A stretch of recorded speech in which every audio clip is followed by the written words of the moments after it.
ये question paper वो question paper है जो आपको बोर्ड एग्जाम 2025 में टॉपर बना सकता है। देखिए मैंने क्या किया, इस पूरे क्वेश्चन पेपर में उन क्वेश्चंस को शामिल किया है जो आपके बोर्ड एग्जाम में 95 प्लस मार्क्स आपको दिला सकते हैं। ठीक है, ये वो चुनिंदा क्वेश्चन है जो आपके बोर्ड एग्जाम में हर साल पेपर में आते हैं। तो ऐसे क्वेश्चन को अगर आपको तैयार करना है तो भाई साहब आपको कुछ नहीं करना, इस पूरी वीडियो को कंप्लीट देखना है, कहीं पर भी स्किप नहीं करना है, और एक एक क्वेश्चन आपके एग्जाम के लिए इंपॉर्टेंट है। तो जो लोग चैनल पर पहली बार आए, ये वीडियो को देख रहे हो, इस वीडियो को कंप्लीट देखना और एंड तक देखना। So hello everyone, this is Hitesh भैया, और आज की इस वीडियो पर मैं आप सभी लोगों को बताने वाला हूं कि आपको किस तरीके से क्वेश्चन पेपर को समझना है, क्योंकि ये क्वेश्चन पेपर बोर्ड एग्जाम के लिए एकदम वायरल क्वेश्चन पेपर है। और जो भी स्टूडेंट इस क्वेश्चन पेपर को समझ के जाता है, मैं 100% गारंटी ले रहा हूं कि भाई साहब यहां से आपको 101% का मतलब होता है कि भाई साहब सब कुछ आप लोगों को यहीं से देखने को मिलेगा, एक एक क्वेश्चन आपको यहीं से देखने को मिलेगा। तो आप लोगों को क्या करना है कि पूरे क्वेश्चन पेपर को बहुत अच्छे से आपको तैयार करना है। तो चलिए शुरू करते हैं। देखिए सबसे पहले क्या होता है कि जो भी पेपर होता है निश्चित होता है उसके लिए समय 3 घंटे जो 15 मिनट के अंदर आपको पूरा का जो पूरा पेपर होता है वो समाप्त करना होता है। इसके बाद आपको कोई भी समय नहीं मिलेगा पेपर को करने के लिए, पहली बात। दूसरी बात कि भाई साहब 3 घंटे 15 मिनट में आपको 15 मिनट पेपर को अच्छे से पढ़ना होगा कि पेपर में क्या क्या आया है, सारी चीज़ें आपको अच्छे से पढ़ लेनी है। ठीक है, फिर कुछ निर्देश दिए जाते हैं, जैसे कि सभी प्रश्न को आपको करना अनिवार्य होता है, यानी पेपर में जो भी प्रश्न आता है सभी को आपको अच्छे से करना हो रहता है। ठीक है, और इसके साथ साथ क्या होता है कि यह प्रश्न पत्र जो होता है 2 खंडों में विभाजित होता है, एक खंड आ आता है और एक खंड बा आता है। ठीक है, और तीसरा दे रखा है पॉइंट कि खंड आ में जो होते हैं सभी जो प्रश्न होते हैं वो बहुविकल्पीय होते हैं और सभी 1-1 नंबर के क्वेश्चन आते हैं। ठीक है, और जो भी प्रश्न होता है उसके सामने उसका जो अंक होता है ना वो दिया रहता है। ठीक है, अंक जो होता है निर्धारित दिया रहता है। खंड आ के प्रत्येक प्रश्न का निर्देश पढ़कर केवल OMR में आपको उत्तर देना है। तो आप सभी जानते हो कि अगर आप क्लास 10th के स्टूडेंट हो, ठीक है 10th के स्टूडेंट हो, तो आप सभी लोगों को OMR सीट में क्या होता है, इन सभी MCQ को करना रहता है। ठीक है, और 5वां पॉइंट कह रहा है कि खंड बा में 50 अंक के वर्णनात्मक प्रश्न पूछे जाते हैं और फिर आप लोगों को क्या करना होता है कि पूरे पेपर को 3 घंटे 15 मिनट के अंदर समाप्त करना होता है। तो चलिए देखते हैं कि इस क्वेश्चन पेपर में कौन कौन से क्वेश्चन ऐसे इंपॉर्टेंट हैं जो आपको तैयार करने हैं, और आपको 101% कह रहा हूं कि यहीं से क्वेश्चन आपको देखने को मिलेंगे। ठीक है, तो चलिए शुरू करते हैं। देखिए सबसे पहला यहाँ पर देखिए खंड आ आता है। सबसे पहला खंड कौन सा आता है, तो सबसे पहला खंड इसमें आता है खंड आ, और खंड आ का सबसे पहला क्वेश्चन देखो क्या है, जो सबसे ज़्यादा इंपॉर्टेंट क्वेश्चन है वो मैं आपको सामने दिखा रहा हूँ। ठीक है, इस पेपर का सबसे पहला प्रश्न देखो, सबसे पहला प्रश्न है खंड आ, यानी सबसे पहला जो खंड आता है वो खंड आ आता है। और खंड आ में आपके पूछे जाते हैं सबसे पहले बहुविकल्पीय प्रश्न। क्या पूछे जाते हैं, बहुविकल्पीय प्रश्न पूछे जाते हैं। और ये हमारा सबसे पहले इसमें उपभाग फर्स्ट आता है, क्योंकि भाई साहब जो पेपर होता है वो 3 खंड में आता है, फिजिक्स होती है, केमिस्ट्री होती है और आपकी बायोलॉजी होती है।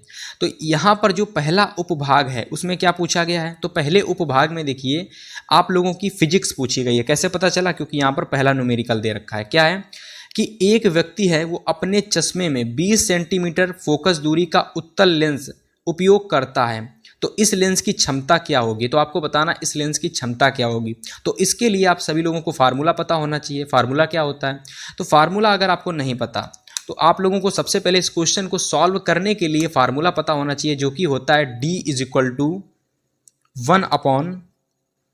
1/F।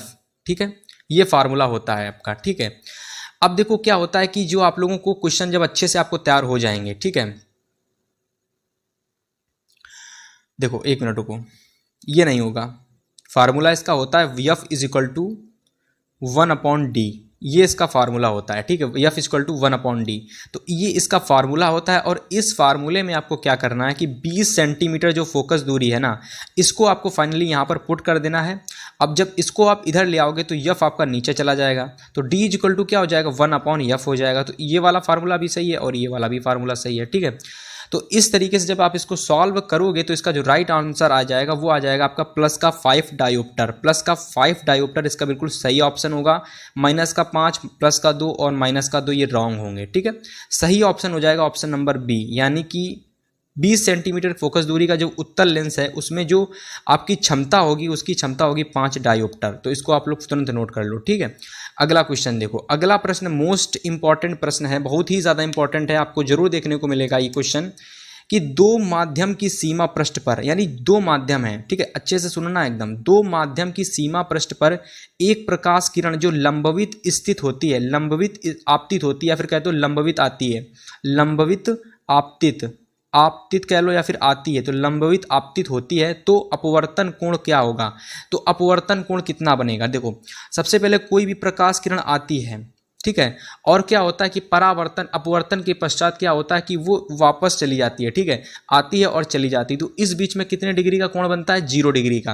कितने डिग्री का कोण बनता है? 0 डिग्री का कोण बनता है। बिल्कुल सही ऑप्शन है 0 डिग्री, इसको तुरंत सही लगा लीजिए आप लोग। जिन लोगों का सही था 0 डिग्री, उनके लिए बहुत ही खुशखबरी की बात है, क्योंकि आपने सही बताया है। अब चलिए तीसरा क्वेश्चन देखिए। तीसरा प्रश्न आप सभी लोगों का है कि दृश्य प्रकाश का तरंग दैर्घ्य परास है। तो जो आपका दृश्य प्रकाश होता है, ठीक है, इसका तरंग दैर्घ्य कितना होता है? ठीक है, देखो 400 से 800 एंगस्ट्रॉम होता है, कि 400 से 800 नैनोमीटर होता है, कि 400 से 800 मिलीमीटर होता है, ठीक है, कि 400 से 800 पिकोमीटर होता है। तो इसका जो राइट ऑप्शन है वो क्या हो जाएगा?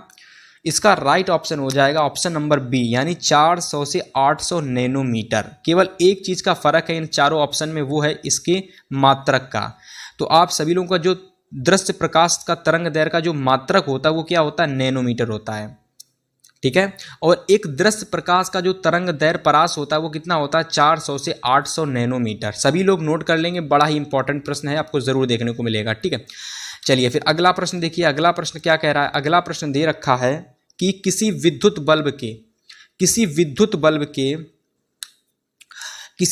बल्ब के तंतु में से 0.5 एम्पियर, 0.5 एम्पियर लिख लो इसको ऐसे, एम्पियर, थोड़ी सी मिस्टेक हो जाती है पेपर में भी। तो 0.5 एम्पियर की विद्युत धारा जो कि 10 मिनट तक क्या होती है? प्रवाहित होती है।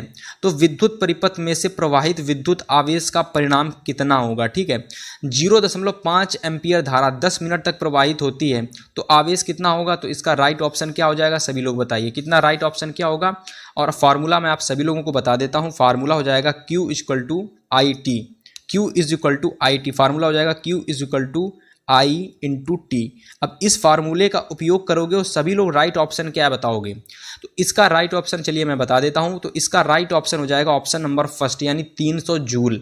ये बिल्कुल सही ऑप्शन आप सभी लोगों का होगा। और अगर आपको इसका आंसर पता करना है कि ये सही है कि गलत, तो आप लोग क्या करोगे कि यहाँ पर आप लोगों को I का मान पुट कर देना है और आपको 10 का मान पुट कर देना है, ठीक है। आप सभी लोगों को इसका जो राइट ऑप्शन है वो पता चल जाएगा। 0.5 एम्पियर की जो धारा है 10 मिनट तक प्रवाहित होती है, ठीक है। अब मिनट को जब आप लोग किस में कन्वर्ट करोगे? सेकंड में कन्वर्ट करोगे, तब जाके इसका राइट आंसर आपको पता चल जाएगा। और 1 मिनट में कितने होते हैं? 60 सेकंड होते हैं, ठीक है। तो आप लोग करके देख लेना, इतना ही राइट आंसर आएगा इसका, ठीक है। चलिए इसके बाद देखिए 5 नंबर क्वेश्चन नंबर 5 कह रहा है कि एम्पियर सेकेंड जो होता है, एम्पियर सेकेंड, ये जो एम्पियर सेकेंड होता है ये किसका मात्रक होता है? विद्युत ऊर्जा का होता है, विद्युत विभव का होता है, या फिर और ऑप्शन दे रखे हैं यहाँ पर, जैसे कि मैं आपको दिखा देता हूँ, विद्युत आवेश का होता है कि विद्युत धारा का होता है, ठीक है। तो देखिए इसका राइट ऑप्शन हो जाएगा आवेश का, यानी जो आप सभी लोगों का ये मात्रक किसका है, यानी कि एम्पियर सेकेंड जो आप लोगों का ये किसका मात्रक क्या होता है? तो इसका मात्रक होता है विद्युत आवेश। एम्पियर सेकेंड जो होता है विद्युत आवेश का मात्रक होता है। किसका? विद्युत आवेश का मात्रक। कौन? Ampere second. तो नोट कर लेंगे सभी लोग। चलिए बहुत ही इंपॉर्टेंट क्वेश्चन मैं आपको करा रहा हूं, और जो भी लोग इस पूरे सेट को अच्छे से तैयार कर लेता है तो बोर्ड एग्जाम में वो 95+ मार्क्स बड़ी आसानी से ले आएगा, ठीक है। चलिए तो 6 नंबर क्वेश्चन देखते हैं। कहता है कि एक प्रोटॉन पर आवेश होता है। तो आप सभी लोगों को क्या बताना है कि जो एक प्रोटॉन होता है इस पर कितना आवेश होता है, ठीक है। एक प्रोटॉन पर कितना आवेश होता है, तो सभी लोग क्या करेंगे, इसका जो राइट आंसर है वो सभी लोग कमेंट करके बताएंगे, क्योंकि बहुत आसान क्वेश्चन है। एक प्रोटॉन पर, एक इलेक्ट्रॉन पर नहीं पूछ रहा हूँ। इलेक्ट्रॉन जो होता है वो अलग होता है, इलेक्ट्रॉन अलग होता है, और आपका जो प्रोटॉन होता है ये प्रोटॉन ये अलग होता है। तो आप लोगों को प्रोटॉन पर बताना कितना आवेश होता है, ठीक है, इलेक्ट्रॉन पर नहीं बताना है। तो सभी लोग कमेंट करेंगे कि ए ऑप्शन सही है, कि बी ऑप्शन सही है, कि सी ऑप्शन सही है, कि डी आपका डी ऑप्शन सही है। सभी लोग कमेंट करके बताएंगे, ठीक है। चलिए 7 नंबर क्वेश्चन देखिए। 7 नंबर क्वेश्चन देखेंगे, फिर इसके बाद आपका दूसरा उपभाग शुरू होने वाला है, ठीक है। तो सबसे पहले 7 नंबर क्वेश्चन देखो कि एक चालक में क्या कह रहा है, कह रहा है कि एक चालक में 2 एम्पियर की विद्युत धारा जो होती है 10 वोल्ट पर 1 मिनट तक प्रवाहित की गई है। तार में विद्युत ऊर्जा का मान आपको ज्ञात करना है। क्या ज्ञात करना है? विद्युत ऊर्जा, यानी कि आपको विद्युत ऊर्जा यानी W का मान ज्ञात करना है। ठीक है, तो चलिए इसका मैं आपको डायरेक्ट आंसर बता दे रहा हूं कि इसका राइट आंसर क्या होगा। ठीक है, इसका राइट आंसर होगा 1200 जूल। ठीक है, इसका राइट आंसर क्या हो जाएगा? 1200 जूल हो जाएगा।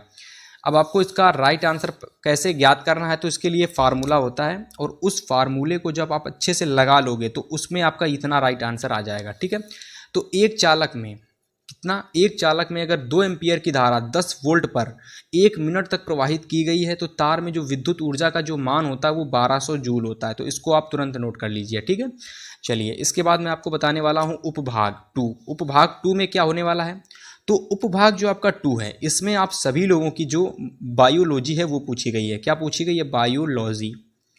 ठीक है, तो इसमें आप लोगों की बायोलॉजी पूछी गई है। तो सबसे पहले देखिए पहला प्रश्न है बायोलॉजी का। पहला प्रश्न देखिए क्या कह रहा है कि निम्नलिखित में से किस हार्मोन की कमी से मधुमेह रोग होता है। तो आप लोगों को बताना है कि किस हार्मोन की कमी से मधुमेह रोग होता है।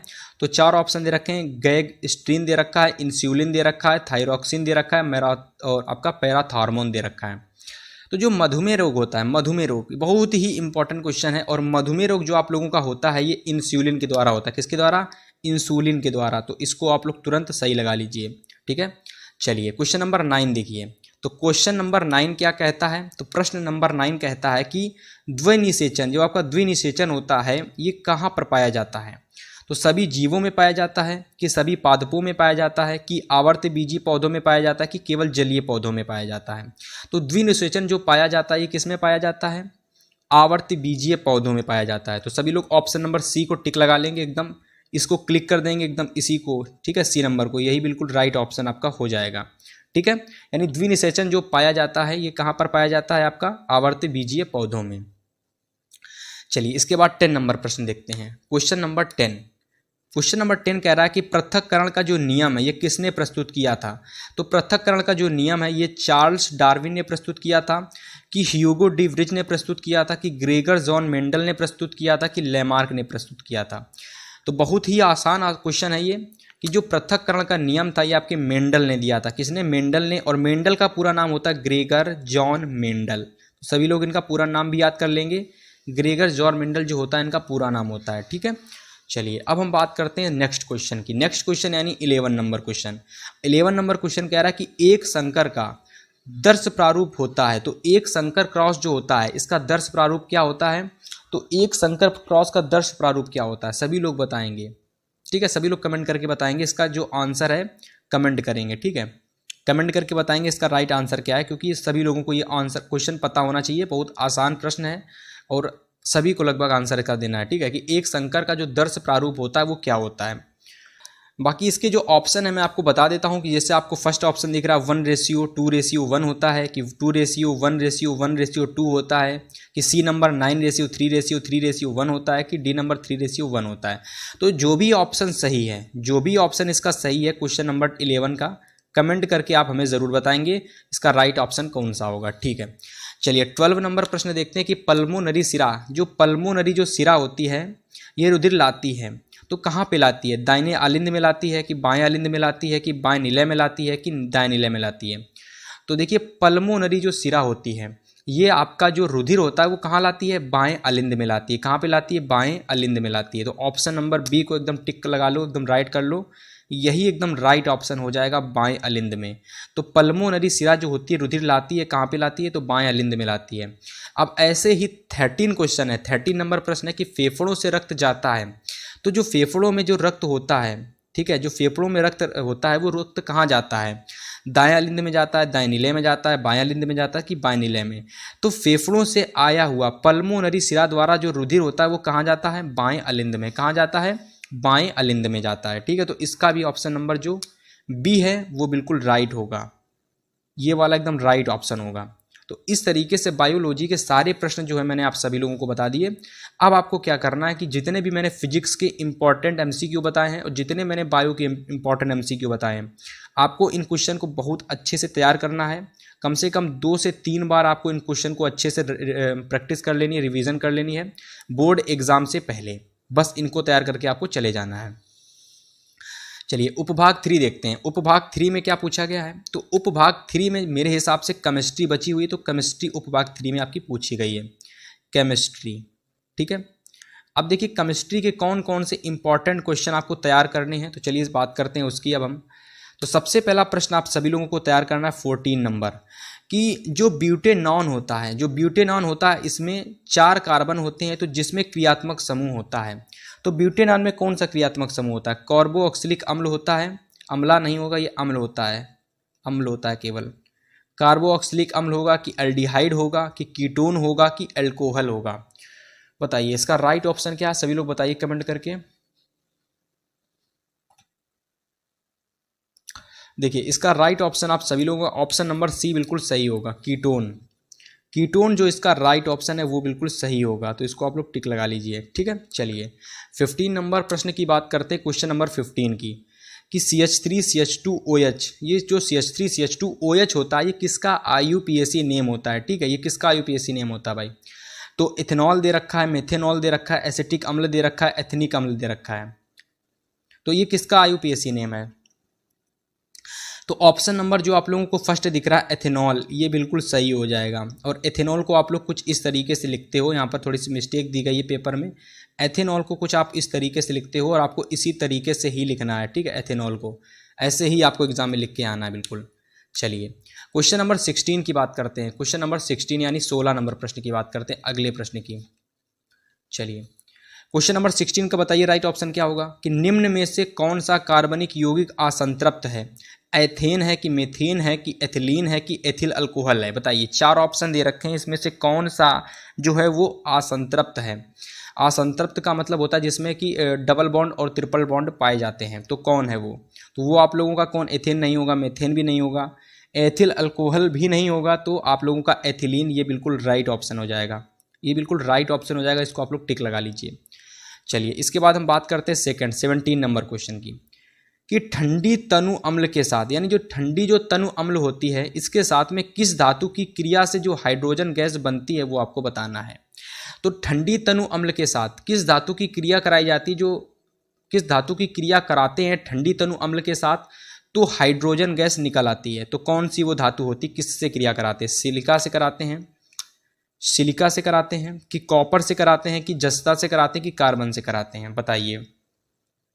राइट ऑप्शन सी लगा लीजिए, जस्ता। जस्ता की क्रिया जब हम लोग ठंडी तनु अम्ल के साथ कराते हैं तो हाइड्रोजन गैस जो होती है वो बाहर निकलने लगती है। उम्मीद है ये क्वेश्चन आप सभी लोग बहुत अच्छे से नोट करोगे, इनकी अच्छे से नोट बना लोगे, ताकि ये प्रश्न आप एग्जाम से पहले इनका रिवीजन करके चले जाएं। ठीक है, बार बार प्रश्नों को डेली बेसिस पर तैयार करते चलना है इनको। ठीक है, 18 नंबर क्वेश्चन देखो, 18 नंबर क्वेश्चन क्या कह रहा है स्टूडेंट, कह रहा है कि एल्यूमिनियम जो होता है, एल्यूमिनियम की सतह पर ऑक्सीजन की जो परत बनती है इसको क्या कहलाती है, मतलब ऑक्सीजन की परत बनना को क्या कहते हैं। एल्यूमिनियम की सतह पर आप लोग देखते होंगे, लोहे की सतह पर आप लोग देखते होंगे, तांबे की सतह पर देखते होंगे, मतलब अलग अलग चांदी वगैरह सभी धातुओं में कुछ ना कुछ परत चढ़ जाती है, तो उस परत में एल्यूमिनियम की बात की गई है, उस धातुओं में से एल्यूमिनियम धातु की बात की गई है। और कह रहा है कि एल्यूमिनियम धातु के ऊपर किसकी परत चढ़ जाती है, ठीक है, ऑक्सीजन की परत को जब चढ़ जाती है तो उसको क्या कहते हैं। चलिए क्वेश्चन नंबर देखिए, ऑप्शन के 80 नंबर के ऑप्शन देखिए, एनोडिंग कहते हैं कि एल्यूमिनियम की सतह पर ऑक्सीजन की परत चढ़ना को एनोडिंग कहते हैं, कि श्रृंखलन कहते हैं, कि बेसिमराइजेशन कहते हैं, या फिर इनमें से कोई भी नहीं है। तो इसका राइट ऑप्शन मेरे हिसाब से सही आपका क्या होगा बताइए। तो मेरे हिसाब से तो ऑप्शन नंबर ए बिल्कुल सही होगा, आपको क्या लगता है तो आप कमेंट करके बताएंगे। तो मेरे हिसाब से बिल्कुल सही ऑप्शन है। चलिए अब हम बात करते हैं सेकंड 19 नंबर क्वेश्चन की, कि Na2CO3 का सामान्य नाम क्या होता है। विरंजक चूर्ण होता है, कि बेकिंग सोडा होता है, या फिर बेकिंग पाउडर होता है, कि धावन सोडा होता है, कि प्लास्टर ऑफ पेरिस होता है। तो Na2CO3 यानी कि सोडियम कार्बोनेट, तो सोडियम कार्बोनेट जो होता है किसका रासायनिक नेम है, तो ये विरंजक चूर्ण का है, किसका, विरंजक चूर्ण का ये सामान्य नाम है। रासायनिक नाम तो ये किसका है, सोडियम कार्बोनेट, यानी कि अब ऐसा Na2CO3। ठीक है, बाकी अगला क्वेश्चन देखिए 20 नंबर और लास्ट एमसीक्यू, लास्ट को एमसीक्यू इस पूरे पेपर का, और केवल 20 प्रश्न को आपको बहुत अच्छे से तैयार कर लेना। इस पेपर के 20 प्रश्नों में से कम आपको यहाँ से 15 से कम 16 क्वेश्चन देखने को मिलेंगे एमसीक्यू के। अगर आप इन प्रश्नों को तैयार करके एग्जाम से पहले चले जाते हो तो पूरा पेपर में से आपको कम 15 से 16 क्वेश्चन एग्जाम में देखने को मिलेंगे। ठीक है। 20 नंबर क्वेश्चन देखो कि निम्न में कौन सा प्रबल क्षारक है। तो देखो सबसे पहला ऑप्शन दे रखा CaOH का होल ट्वाइस, KOH, MgOH का होल ट्वाइस और NH4OH। तो चार ऑप्शन में से कौन सा राइट ऑप्शन है बताइए। तो निम्न में से कौन प्रबल क्षारक है। तो प्रबल क्षारक का मतलब होता है जो बहुत ही ज़्यादा प्रबल होता है, जिसकी अभिक्रिया करने की शक्ति बहुत ही ज़्यादा होती है, तो वो आपका कौन सा क्षारक है।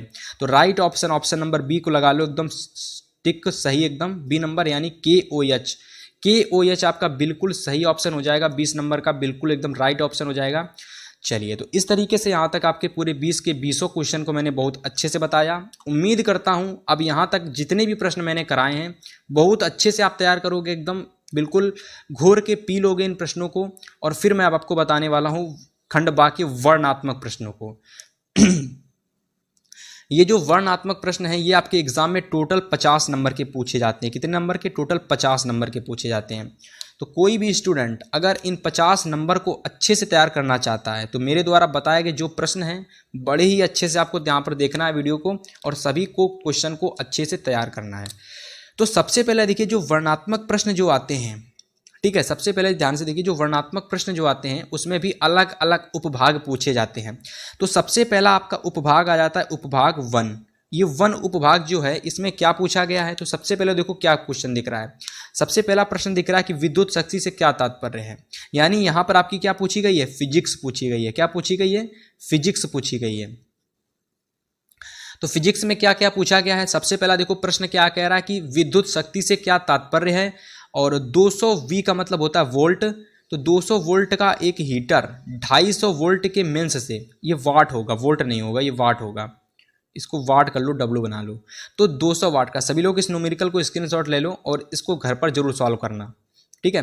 कि सबसे पहले आपको इसमें बताना विद्युत शक्ति से क्या तात्पर्य है। फिर 200 वाट का एक हीटर है जिसको 250 वोल्ट के मेंस से जोड़ा जाता है। ये मेंस से लिख लो यहाँ पर, मेंस से जोड़ा जाता है। और गणना करनी है आपको। गणना क्या करनी है कि हीटर में प्रवाहित धारा की गणना करनी है और हीटर के तार का प्रतिरोध आपको बताना है। और तीसरा नंबर आपको बताना है कि 10 घंटे में व्यतीत ऊर्जा, 10 घंटे में व्यतीत विद्युत ऊर्जा क्या होगी, आपको वो बतानी है, ठीक है।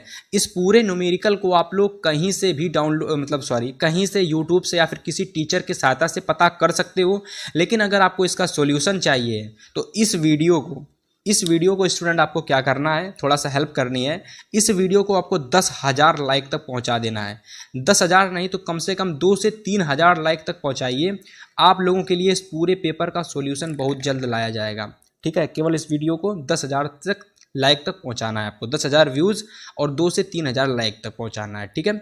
चलिए, अथवा में देखिए अगर आपको क्या होता है कि कोई प्रश्न अगर आपको नहीं आता है न्यूमेरिकल, तो अथवा में एक और क्वेश्चन आता है, फिर आप वो भी कर सकते हो। अगर आपको वो नहीं आता तो ये कर सकते हो।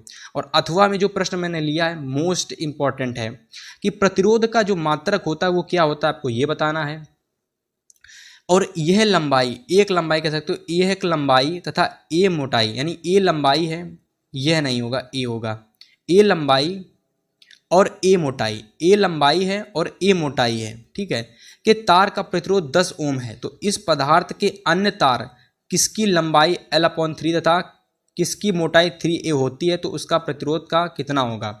यानी इसकी लंबाई जो होती है L/3 होती है और इसकी मोटाई 3a होती है, तो आपको उसका प्रतिरोध ज्ञात करना है। फिर से मैं प्रश्न आपको बता देता हूं कि भाई साहब एक a लंबाई का कोई चालक तार है और a मोटाई का चालक तार है, a लंबाई है और a मोटाई है, उसमें 10 ओम की जो प्रतिरोध है वो लगा हुआ है। तो इस पदार्थ के अन्य तार में, इसी पदार्थ के अन्य तार जिसकी लंबाई L/3 है और 3a, L/3 लंबाई है और मोटाई 3 है, तो उसका प्रतिरोध क्या होगा। मतलब कि यहाँ पर एक का प्रतिरोध दे रखा है और दूसरे की लंबाई और मोटाई दे रखी है और उसका प्रतिरोध आपको ज्ञात करना है। तो ये प्रश्न आपके एग्जाम में 4 नंबर का हर एक सेट में पूछा जाता है। वेरी वेरी इंपॉर्टेंट क्वेश्चन है, जरूर तैयार करके जाना, आपको एग्जाम में जरूर देखने को मिलेगा, ठीक है। चलिए, इसके बाद देखिए अथवा, सेकेंड नंबर क्वेश्चन देखिए, अथवा में नहीं है, सेकेंड नंबर है ये। और ये जो प्रश्न है आप लोगों का उपभाग का पहला न्यूमेरिकल, मतलब दोनों ही न्यूमेरिकल हैं, दोनों में से कोई एक ही करना है एग्जाम में, और दोनों के दोनों 4-4 नंबर में आए हैं। तो आपको क्या करना है, एक क्वेश्चन का 4 नंबर मिलेगा करने का। चलिए, दूसरा नंबर क्वेश्चन देखिए कि चुंबकीय बल रेखाएं क्या हैं। बहुत ही इंपॉर्टेंट क्वेश्चन, चुंबकीय बल रेखाएं क्या हैं। चुंबकीय बल रेखाओं के 2 गुणधर्म को लिखिए। देखिए मैं आपको थोड़ा सा बता देता हूँ कि जो फिजिक्स होती है उसमें न्यूमेरिकल आते हैं और लिखने वाली चीज़ें जिसमें डेरिवेशन जिसको कहते हैं वो आता है, और साथ ही साथ दो ही चीज़ें पूछी जाती हैं, न्यूमेरिकल और डेरिवेशन, बस। इसके अलावा चित्र वाले क्वेश्चन आ जाते हैं और चौथा कोई भी चीज़ नहीं पूछा जाता। तो न्यूमेरिकल आ चुका है, दूसरा डेरिवेशन पूछा गया है। अथवा में एक और क्वेश्चन है इसके साथ साथ, चलो उसको देख लेते हैं। चलिए अथवा में देखिए एक और क्वेश्चन पूछा गया है, प्रश्न कि दीर्घ दृष्टि दोष क्या है, इसका निवारण कैसे करते हैं। तो ये प्रश्न 4 नंबर में पूछा गया है, और वो वाला जो प्रश्न था चुंबकीय बल रेखाओं वाला वो भी 4 नंबर का पूछा गया। तो और ये भी डेरिवेशन टाइप का है और वो भी डेरिवेशन टाइप का था। तो एक प्रश्न न्यूमेरिकल का आ गया सबसे पहला वाला, और दूसरा डेरिवेशन का आ गया, और तीसरा देखिए चित्र वाला प्रश्न है जिसमें आपको क्या करना है 6 नंबर में पूछा गया। हालांकि ये क्वेश्चन तो आपके एग्जाम में ये प्रश्न 6 नंबर का पूछा जाता है, नंबर नहीं लिखा है फिलहाल मैं लिख देता हूँ। ये क्वेश्चन एग्जाम में आपके 6 नंबर के पूछे जाते हैं। तो क्वेश्चन क्या है देखो ध्यान से पढ़ो कि मानव नेत्र का नामांकित चित्र बनाइए, मोस्ट इंपॉर्टेंट क्वेश्चन है। और रेटिना पर प्रतिबिंब का जो बनना होता है वो किरण आरेख द्वारा आपको समझाना है। प्रतिबिंब का बनना तो प्रतिबिंब का जो बनना होता है किरण आरेख द्वारा आपको समझाना है, ठीक है। चलिए अथवा में देखिए, अथवा में एक और क्वेश्चन है, अथवा में एक और क्वेश्चन है 6 नंबर में, उसको देखिए।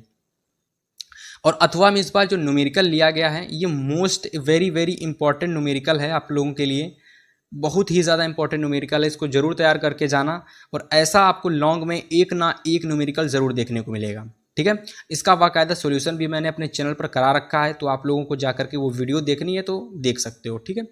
फिलहाल समझते हैं क्या कहता है। कह रहा है कि नीचे दिए गए परिपथ, ये परिपथ दे रखा है इसको देखो। तो इस परिपथ में 10 ओम का एक प्रतिरोध है, एक 40 ओम का प्रतिरोध है, एक 29 ओम का प्रतिरोध लगा हुआ है और एक 60 ओम का, मतलब कि टोटल 4 प्रतिरोध लगे हुए हैं और 12 वोल्ट की बैटरी से जुड़े हुए हैं। तो आपको क्या गणना करनी है, तो आपको गणना करनी है, क्या गणना करनी है, सबसे पहले फिगर को देख लो। और सबसे पहले आपको गणना करनी है परिपथ में कुल धारा की, कुल प्रतिरोध की, कि जो परिपथ का कुल प्रतिरोध है वो क्या होगा वो आपको बताना है। इसके बाद दूसरी गणना आपको करनी है परिपथ में प्रवाहित संपूर्ण धारा, यानी परिपथ में संपूर्ण धारा कितनी है वो आपको ज्ञात करनी है। तो बस इन दोनों प्रश्नों को कर लोगे तो 3 नंबर मेरे हिसाब से आपको यहां से मिल जाएंगे, 3 नंबर आपको यहां से मिल जाएंगे और 3 नंबर आपको यहां से मिल जाएंगे। तो ऑल टोटल आपको कितने नंबर मिल जाएंगे, 6 नंबर आपको मिल जाएंगे। तो उम्मीद करते हैं कि मैंने जो प्रश्न आपको बताए हैं, जो डेरिवेशन आपको बताए हैं, जो फिगर वाले जो चित्र बताए हैं फिजिक्स के, सब आपके दिमाग में चलेंगे और सारे प्रश्न आपको एग्जाम से पहले ज़रूर तैयार करके जाने हैं, ठीक है। तो इतना जरूर आपको तैयार कर लेना है जो मैंने अभी आपको फिजिक्स में बताया और मैंने जो आपको MCQ में बताया, ठीक है। अब चलिए आपका उपभाग 2 आ गया है, उपभाग 2 शुरू हो चुका है। और उपभाग 2 में क्या पूछा गया ध्यान से देखिए। सबसे पहले देखो उपभाग 2 है क्या, जिसमें स्टोमेटा पूछा जा रहा है, वाष्पो उत्सर्जन पूछा जा रहा है, स्वपोषी पोषण पूछा जा रहा है। इसका मतलब यहाँ पर ये हमारी बायोलॉजी का भाग है। किसका बायोलॉजी का, यानी कि बायोलॉजी यानी जीव विज्ञान का ये भाग है उपभाग 2, ठीक है। उपभाग 2 कौन सा भाग है, बायोलॉजी का। तो सबसे पहला क्वेश्चन है 4 नंबर में 2 प्रश्न आए हैं। सबसे पहला प्रश्न है कि स्टोमेटा क्या है, ये कहाँ पाए जाते हैं, इनकी उपयोगिता आपको बतानी है 2 नंबर के लिए। फिर क्वेश्चन है कि वाष्पो उत्सर्जन से आप क्या समझते हैं और इसके महत्व को आपको समझाना है 2 नंबर के लिए। और दोनों के दोनों क्वेश्चन एकदम मोस्ट इंपॉर्टेंट हैं, एकदम ही मोस्ट IMP क्वेश्चन है, जरूर तैयार करके आपको एग्जाम के लिए जाने हैं। इसके बाद देखिए 5 नंबर क्वेश्चन, 4 नंबर तो 3 नंबर तक तो आपकी फिजिक्स से ही थी और 4 नंबर से आपकी बायोलॉजी स्टार्ट हो गई। 5वां क्वेश्चन देखिए स्वपोषी पोषण क्या है और उदाहरण सहित संक्षेप में इसको बताना है। बताना ही नहीं पड़ेगा कितना ज़्यादा इंपॉर्टेंट ये आपका क्वेश्चन है। स्वपोषी पोषण बहुत आता है एग्जाम में, ठीक है। चलिए अब हम बात करते हैं अब देखिए ये चूंकि 2 नंबर में पूछा गया है, ये 2 नंबर में पूछा गया तो इसके साथ एक और 2 नंबर का क्वेश्चन होगा, क्योंकि 4 नंबर के और 6 नंबर के मतलब कि वर्णात्मक प्रश्न पूछे जाते हैं। तो पहला क्वेश्चन 4 नंबर का कंप्लीट हो गया, दूसरा वाला स्टार्ट हुआ था जिसमें 2 नंबर का क्वेश्चन बताया गया। अब एक और क्वेश्चन होगा जिसमें 1-2 नंबर का और क्वेश्चन पूछा गया होगा। तो चलिए कौन सा क्वेश्चन है देखते हैं। चलिए सेकंड नंबर क्वेश्चन देखिए, 5वें का सेकंड नंबर क्वेश्चन कह रहा है कि स्वपोषी पोषण के लिए आवश्यक परिस्थितियां हैं वो क्या हैं, आवश्यक परिस्थितियां क्या हैं तथा इसके सही उत्पाद क्या हैं। ये भी 2 नंबर में पूछा गया और ये भी मोस्ट इंपॉर्टेंट क्वेश्चन है, ठीक है। चलिए 4 नंबर वाले सारे प्रश्न खत्म हो जाए बायोलॉजी के। अब देखिए शुरू होते हैं 6 नंबर वाले प्रश्न। 6 नंबर वाले प्रश्न में क्या पूछा जाता है, तो निम्नलिखित में संक्षिप्त पर टिप्पणी लिखिए। संक्षिप्त पर आपको टिप्पणी लिखना है, तो विखंडन मोस्ट इंपॉर्टेंट है, पुनरुद्भवन उससे भी इंपॉर्टेंट है और मुकुलन भी इंपॉर्टेंट है। तो ये तीनों की तीनों जो टिप्पणियाँ हैं ये आपके एग्जाम के लिए इंपॉर्टेंट हैं और वेरी वेरी इंपॉर्टेंट कह सकते हो, आपको जरूर देखने को मिलेंगी। ठीक है, चलिए तो यहाँ तक आपकी पूरी बायोलॉजी खत्म हो चुकी है, लेकिन अभी अथवा में एक और क्वेश्चन है बायोलॉजी का, उसको भी देख लो। चलो अथवा में एक और क्वेश्चन पूछा गया। क्वेश्चन है कि मानव वृक्क की संरचना का आपको संक्षेप में वर्णन करना है और उसके कार्यों को आपको लिखना है, और ये भी प्रश्न आपके एग्जाम में 6 नंबर का पूछा गया है। ठीक है, तैयार कर लोगे। चलिए अब हम बात करते हैं यहाँ पर, जब पूरी बायोलॉजी खत्म हो गई, पूरी केमिस्ट्री फिजिक्स खत्म हो गई, तो अब स्टार्ट क्या होगा, फाइनली बचा हुआ है भाग केमिस्ट्री स्टार्ट होगी अब। तो यहाँ पर सबसे लास्ट में आपकी केमिस्ट्री रखी गई है। ठीक है, चलिए तो चलिए देखते हैं केमिस्ट्री के कौन कौन से इंपॉर्टेंट क्वेश्चन आपके पूछे गए हैं। तो सबसे पहला 7 नंबर में 2 क्वेश्चन आए हैं, और सबसे पहला क्वेश्चन है 2 नंबर का, कह रहा है कि विद्युत रासायनिक श्रेणी के किन्हीं दो गुणों का आपको उल्लेख करना है। Most important question. फिर अगला है पेंटिंग के लिए आप कितने संरचनात्मक, पेंटेन के लिए, पेंटिंग नहीं होगा, इसको काट लो। तो यहाँ पर आप पेंटेन की जगह, इसको यहाँ पर मैं लिख देता हूँ, पेंटिंग की जगह आपको पेंटेन लिखना पड़ेगा। क्या, पेंटेन। तो पेंटेन जो होता है कार्बन एवं उसके यौगिक चैप्टर में आपने पेंटेन का नाम सुना होगा। तो पेंटेन के लिए कितने संरचनात्मक समयावयवी का चित्रण कर सकते हैं, आपको बताना है। और ये प्रश्न भी मोस्ट इंपॉर्टेंट क्वेश्चन है, तो आपको इसको जरूर तैयार कर लेना है, जिसमें आपको अलग अलग प्रकार के जो पेंटेन हो गया, ठीक है, मेथेन हो गया, एथेन हो गया, हेक्सेन हो गया, तो इनके समावयवी बनाने के लिए आते हैं। मतलब एक नाम होगा और 2 से 3 फिगर बन जाते हैं उसके। ठीक है, तो आपको क्या करना है, उसकी अलग अलग प्रकार की संरचना बनानी होती है। तो फाइनली अगर आपको ये क्वेश्चन नहीं आता है तो आप कमेंट करके बताएंगे जो प्रश्न आपको नहीं आता है। अगर पूरा सॉल्यूशन आपको चाहिए तो 10,000 लाइक तक इस व्यूज़ पर, मतलब 10,000 लाइक आपको इस वीडियो पर पहुंचाने होंगे। मैं आपके लिए नेक्स्ट सॉल्यूशन वाली वीडियोस की ले आऊँगा। ठीक है, फिलहाल के लिए अगला 8 नंबर क्वेश्चन देखिए। 8 नंबर क्वेश्चन है कि निम्नलिखित पर संक्षिप्त टिप्पणी लिखिए। और ये वाला प्रश्न भी 4 नंबर का आता है, जिसमें आपको क्या होता है, 2 नंबर का क्वेश्चन होता है और एक 2 नंबर का होता है, यानी 2-2 नंबर के 2 प्रश्न होते हैं। सबसे पहला प्रश्न है क्रियात्मक समूह, दूसरा है हाइड्रोकार्बन, और दोनों ही 2-2 नंबर के हैं। मोस्ट इंपॉर्टेंट टिप्पणी हैं, एग्जाम में जरूर आती हैं। और अगर आपने मेरी एक वीडियो नहीं देखी जिसमें मैंने टोटल 120 मोस्ट इंपॉर्टेंट टॉपिक बता रखे हैं साइंस के, अगर आपने वो वीडियो देख ली तो पूरा का पूरा जो पेपर है ना, वो पूरा का पूरा पेपर आपका 120 टॉपिक जो मैंने बता रखे हैं वहीं से ही बनेगा। आपको क्या करना है, उस वीडियो को देखने के लिए इस वीडियो को डिस्क्रिप्शन चेक करना है, आपको वीडियो मिल जाएगी। ठीक है, देख लोगे आराम से, बस इस वीडियो को देखने के बाद देखना। चलिए अब देखिए क्वेश्चन नंबर 9 नंबर, और मेरे हिसाब से इस पूरे पेपर का लास्ट क्वेश्चन है, इसके बाद वीडियो एंड हो जाएगी। लास्ट क्वेश्चन है कि क्या होता है जब केवल संतुलित रासायनिक समीकरण लिखिएगा। 6 नंबर में क्वेश्चन पूछा गया और लास्ट क्वेश्चन है। ठीक है, तो क्या होता है जब में कौन कौन सी इंपॉर्टेंट रिएक्शन है, चलिए देखते हैं। चलिए लास्ट क्वेश्चन है तो मैं आपको जल्दी से बता देता हूं। तो सबसे पहले यहां पर देखिए 1 2 3 4 5 6 रिएक्शन पूछी गई हैं। सबसे पहली है कि एसिटिक अम्ल को, यानी एसिटिक अम्ल जो होता है आप लोगों का सभी लोग जानते हो, C2H5OH, सॉरी तो एथनॉल हो जाएगा, CH3CH2OH। ठीक है, इसको बोलते हैं एसिटिक अम्ल। ठीक है, तो आप लोगों का जो CH3COOH होता है, जिसको हम CH2CH3COH बोलते हैं, उसके संग जब हम लोग सल्फ्यूरिक अम्ल की उपस्थिति में किसकी H2SO4 इसको हम लोग सल्फ्यूरिक अम्ल बोलते हैं, तब इसकी उपस्थिति में, और ये आपका हो जाता है CH3COOH, ये आपका हो जाता है एसिटिक अम्ल। तो एसिटिक अम्ल के साथ जब इसकी उपस्थिति में अल्कोहल की क्रिया कराते हैं तो क्या होता है, आपको बताना है। इसके बाद एथेन को, यानी एथेन को जब वायु मतलब ऑक्सीजन में जलाया जाता है तो क्या होता है, तो आपको बताना। इन सभी को क्या करना, रिएक्शन की देनी है आपको। ठीक है, 3 नंबर क्वेश्चन है कि एथेनोइक अम्ल की सोडियम बाइकार्बोनेट यानी NaHCO3, इसको सोडियम बाइकार्बोनेट बोलते हैं, तो NaHCO3 से क्रिया कराई जाती है तो क्या होता है, आपको बताना है। शुष्क बुझे चूने से शुष्क क्लोरीन गैस की क्रिया कराई जाती है तो क्या होता है। एथिल अल्कोहल को अम्लीय K2Cr2O7 के साथ गर्म किया जाता है तो क्या होता है।